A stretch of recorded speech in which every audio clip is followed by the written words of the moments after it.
Hello! So let's get cracking with making a collar. So first of all, for cutting wise, you're going to need 2 layers of cloth and 1 layer of lining, as you see me doing here. I've cut out the bits for the slots in this, but I haven't shown you how to sew them together in this video. So if you want to see that, just leave me a comment down below and I'll do a separate video of doing the slots. They're a bit more complicated, so it'd be good to have their own video, but only if you want them. Now when it comes to the lining for the collar band, see me pricking the lining there, and then I cut it down. So you want to cut it down a good 1/4 to 3/8 of an inch away from the bottom, so that you can fold the cotton up and over the top. I should also point out this is for a loose lining rather than a fused lining. If you want to see how to do it with a fused lining, which is a bit easier, again, leave me a comment down below and I'll do that for you.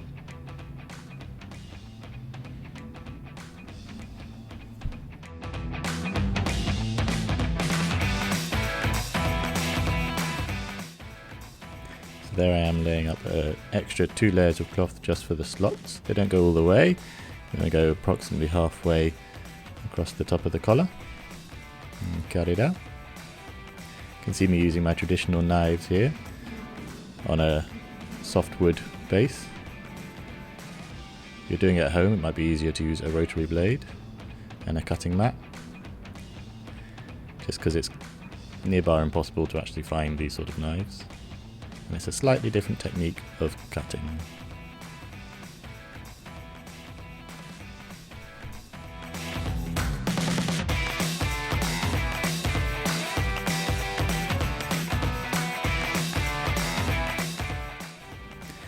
So here we have all the pattern pieces needed for the collar. So 1 bit of lining, 2 bit of cotton, and then 2 extra bits for the slots. Let's go ahead and start with making the collar.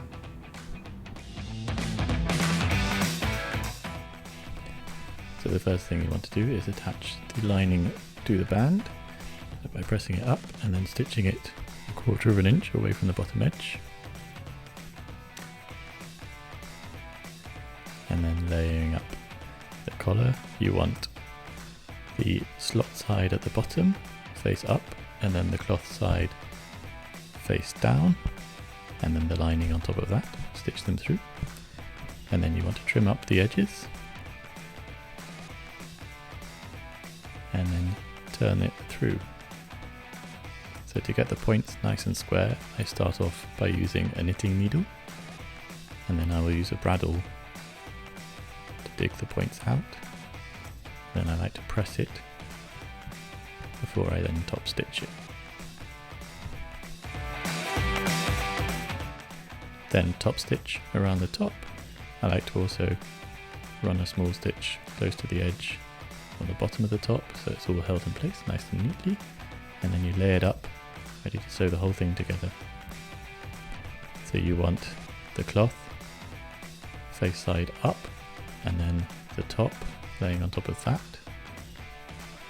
and then you want the side of the band with the lining in it sitting on top of that, face side down. You stitch around it.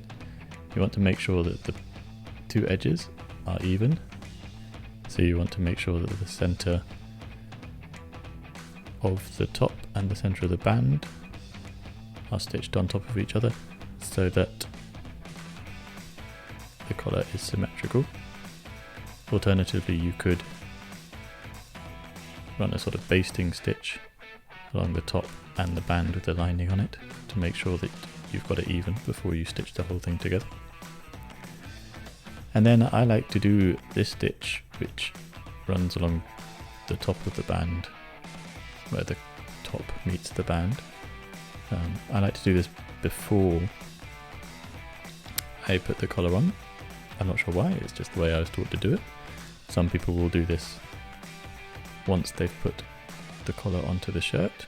If that's the way you do it, that's absolutely fine. Works just as well.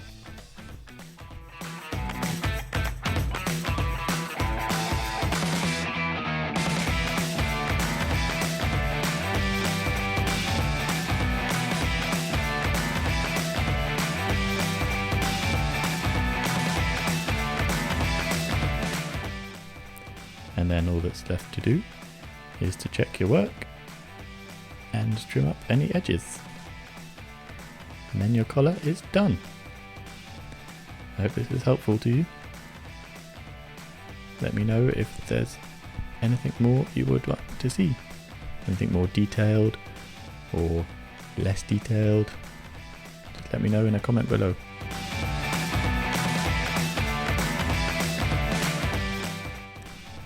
Thank you for watching, and goodbye!